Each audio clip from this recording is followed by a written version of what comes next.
34 centimes la minute plus coût éventuel selon opérateur. Et au 7 32 16. 65 centimes par envoi plus prix du SMS.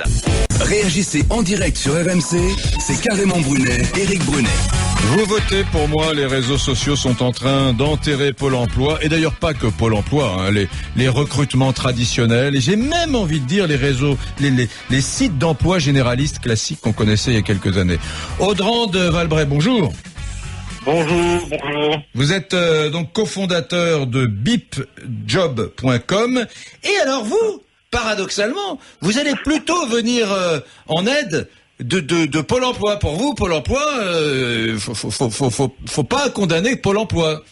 Non, alors nous en fait on est une start-up et on est un site emploi. Donc vous êtes en train de dire, enfin vous et les auditeurs, que les sites emploi sont morts et que les réseaux sociaux enterrent les sites emploi et Pôle emploi.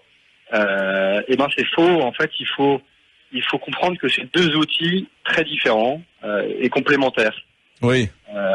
Vous avez d'un côté des sites qui permettent d'être actif en tant que candidat. C'est-à-dire, je vais postuler à des annonces.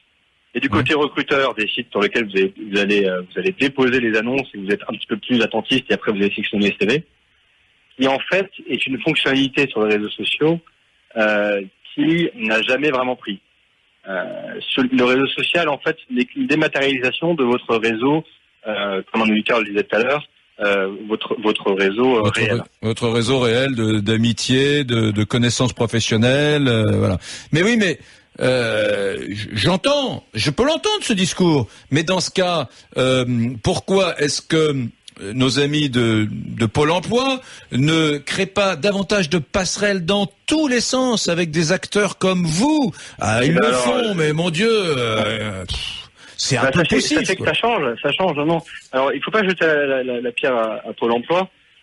Nous avons passé un partenariat avec Pôle emploi, comme d'autres sites d'emploi privé qui existent. Donc, BipJob, aujourd'hui, est partenaire de Pôle emploi avec une action de leur part qui s'appelle la transparence du marché du travail. Et vous allez retrouver, du coup, sur Pôle emploi, qui propose des centaines de milliers d'offres. Je tiens à dire que sur les réseaux sociaux, ça va être quelques milliers seulement. Oui. Et qui proviennent également d'acteurs privés. D'accord. Donc, tout ça, ça bouge. Ça bouge, mais convenez avec moi que c'est pas très dynamique, que c'est pas très rapide, et que quand on entend des chefs d'entreprise, et j'ai reçu depuis le début d'émission, je les lis pas, mais des dizaines de messages, alors ce ne sont que des petits échantillons à mon échelle, mais de chefs d'entreprise qui me disent à quel point ils ont été déçus par ce qu'ils ont initié avec Pôle emploi, qu'ils n'ont pas trouvé, qui se sont dirigés comme ça vers des opérateurs qui sont des petits sites internet ou des gros sites internet. Hein. L'exemple du boncoin.fr tout à l'heure, c'est pas un truc que j'ai cherché toute la semaine pour venir vous présenter un éléphant à 5 pattes. Hein. C'est vraiment un mouton. Le problème de Pôle emploi, c'est que c'est une grosse machine, ça c'est sûr.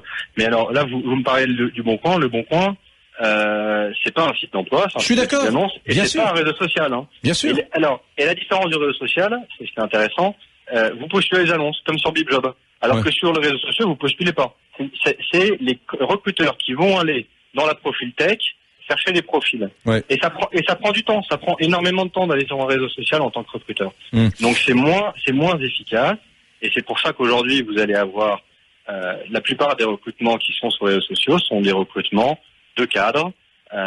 Et pour les non-cadres, c'est vrai que les sites emploi sont aujourd'hui encore d'actualité et innovent.